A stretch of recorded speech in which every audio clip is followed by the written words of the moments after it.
Well, that's true. But yeah, so it's like the bugs was, we're all going to have to go meat free because of climate change. So you're going to eat crickets and whatever, and you're going to like it.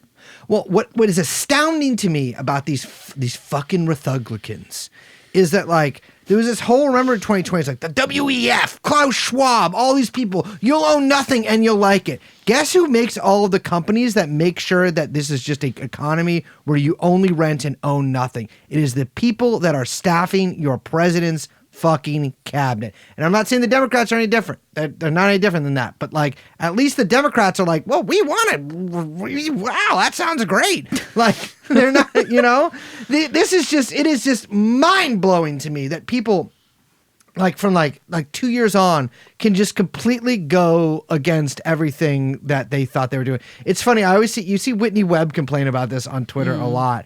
And, like, I feel for her because I think she's like a libertarian. I feel for her because I'm like, she actually like is a believer in what she says about this, like WF, all this kind of stuff. And it turns out like a lot of people who would pretend to agree with this and maybe post a Klaus Schwab evil video or something actually just want like an anti-woke Klaus Schwab deciding everything for them. Right. So all of what Liz just read from the New Yorker profile rings true with, first of all, the essay that we read at the beginning, which I don't think we even introduced. That was excerpts from Marc Andreesen's just turgid, fucking horrible, effective accelerationist, sort of like bandwagon essay that he wrote. I think it was last year. Yeah. The Techno Optimist Manifesto. Yeah, which we've talked about. We did that episode on EAC, and I think we've also even talked about it with Max Reed.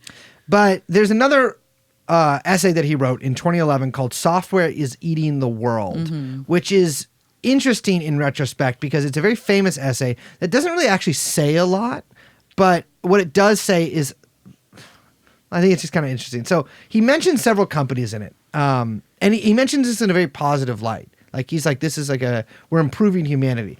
One of the first companies he mentions is Amazon, which is as he calls it, the world's largest bookseller. And he says it's a software company. It's in Marc's eyes. Now this is written in 2011. I think now in 2025, we can see what exactly Amazon means for workers. And he's talking about how it puts all the shitty little bookstores out of business, but that's how it borders all this stuff. They can't keep up. This is like the real way to get things. You get on your fucking Kindle, and you can read on your fucking Kindle now.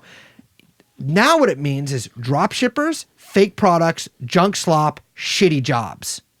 Huge amounts of physical infrastructure.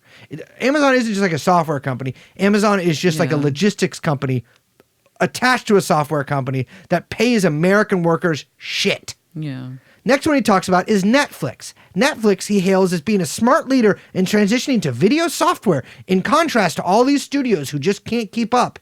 Now in 2025, look where we are. All these fucking streaming platforms putting out bullshit slop and schlock, and Netflix in particular being, I think, the biggest movie studio. I'm talking about like the production arm.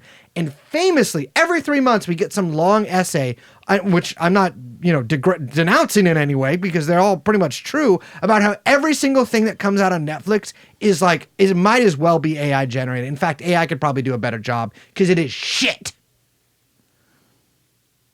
I'll just quote directly from one part of it. He says, today's dominant music companies are software companies too. Apple's iTunes, Spotify, and Pandora.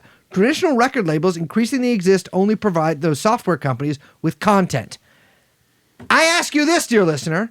Do you think that these companies, iTunes, and really it's Pandora, I don't know if they exist anymore, but Spotify, I mean, we've done an episode on that. Has that improved the landscape of making music? No, it's shit. These people are filling the world with shit.